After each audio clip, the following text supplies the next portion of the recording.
სადაც ღმერთია, იქ გამარჯვება, მე ასე მჯერა. ასე რომ გამომდინარე აქედან, სიყვარული შემოსულ კაცს არაფრის არ უნდა ეშინოდეს.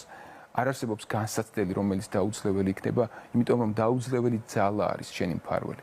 ჩემი ოჯახის საქებრად აქ არ მოვსულარ. მოვედი უფლისადიდებლად და ყველა მსურს რომ ყველა ოჯახმა გავიაზროთ რომ მამა ერთი ყავს და ჩვენ ერთი დიდი ოჯახი ვართ და ცალ-ცალკე ოჯახებად თუ ვიღაცის სახლებულს შეურაცხყოფ შენ გაიხსენე შენ ოჯახს შეურაცხყოფ.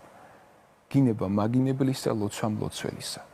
ასე რომ უბრალოდ სიყვარულის გაცემა გვმართებს და სიტყვას რომ საღმრთო ძალა აქვს და შეუძლია მოკლა კაცისა, როგორც აღდგომა დრეთით კაცისა, ეს არ დაგვავიწყდეს. დღეს რაც სამწუხაროდ დედამიწას ამძიმებს, ეს არის სიტყვის უკუღმართი გამოყენება. დღეს დედამიწას სამწუხაროდ იმდენ ბილ სიტყვას ვამბობთ, შემდეგ ამას ვიწერთ სხვადასხვა საშუალებებით და ვავრცელებთ, რომ არ იფიქროთ, რომ თქვენ ერთხელ თმაზე მოგეთხოვებათ ღვთის წინაშე.